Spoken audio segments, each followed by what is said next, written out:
Hey, what's up, everybody? This your boy Tim, aka Fantastic, and today we are on Proverbs 23. We are reading more wisdom. We are learning more out of Proverbs. We are learning together.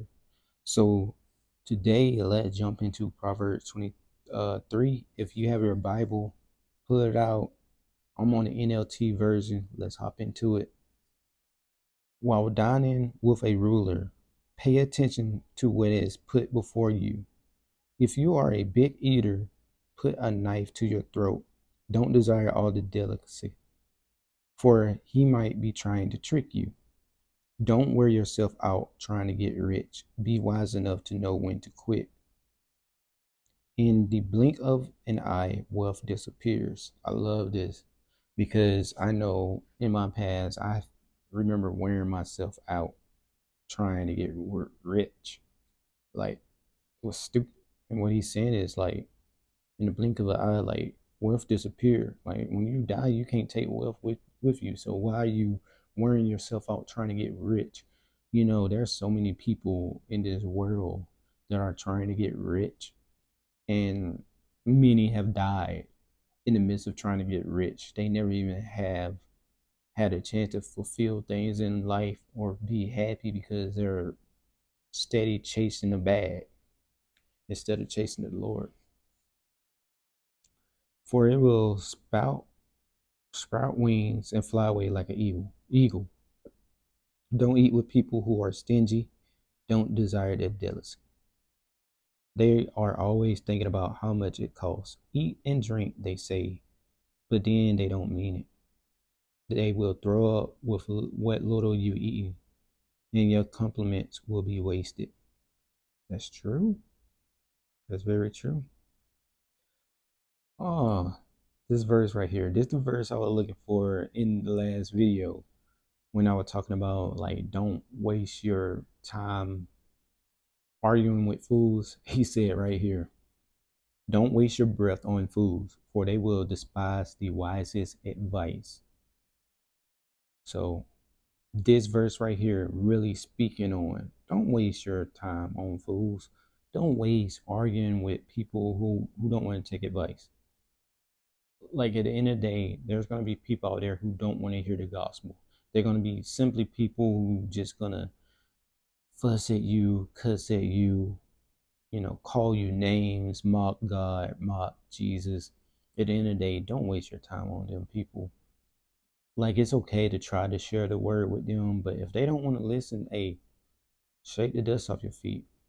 We don't want to continue to argue with these people and carry a resentment. We just want to come with love and advice, and that's it. Don't cheat your neighbor. Don't cheat your neighbor by moving the ancient boundary markers. Don't take the land of defenseless orphan. For their Redeemer is strong. He himself will bring their charge against you. Commit yourself to instruction. Listen carefully to the word of knowledge. Don't fail to discipline your children. The rod of punishment won't kill them. Physical discipline may well save them from death. Now, I said, I ain't about beating your kid, but hey, you gotta spank them. Hey, God said it's okay to spank your child. It's okay to spank them. Don't beat them. But if you run it, hey, it's okay to spank them. My child, if your heart is wise, my own heart will rejoice. Everything in me will celebrate when you speak what is right. Don't envy sinners, but always come to fear the Lord. You will be rewarded for this. Your hope will not be disappointed. My child, listen and be wise. Keep your heart right on the right course. Do not carouse with drunkards or feast with gluttons, for they are on their way to poverty, and too much sleep clothes them in rags. Listen to your father who gave you life, and despise your mother when she is old.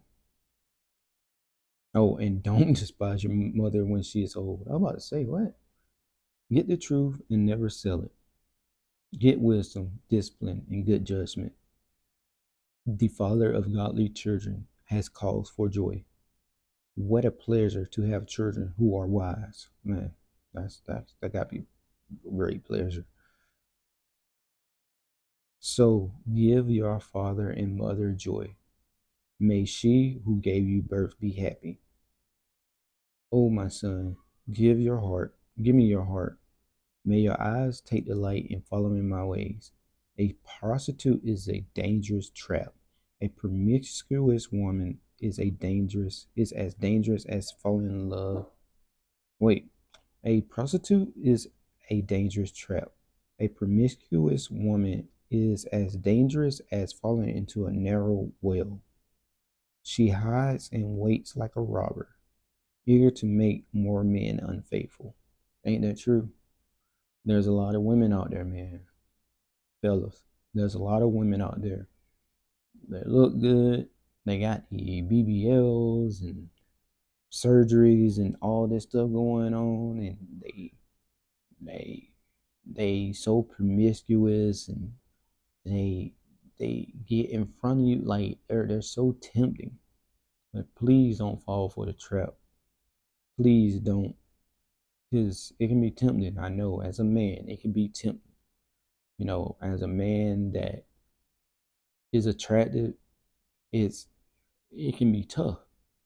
Trust me, I know. But fellas, stay faithful to your wife. Who has anguish? Who has sorrow? Who is always fighting? Who is always complaining? Who has unnecessary bruises? Who has bloodshot eyes? It is the one who spends long hours in the taverns trying out new drinks. Mm. Don't gaze at the wine, seeing how red it is, how it sparkles in a cup, how smoothly it goes down. For the end of its bite is a poisonous snake, and it stings like viper. So I just want to tell all the people who are dealing with addiction, the Lord really speaks on how addiction can be.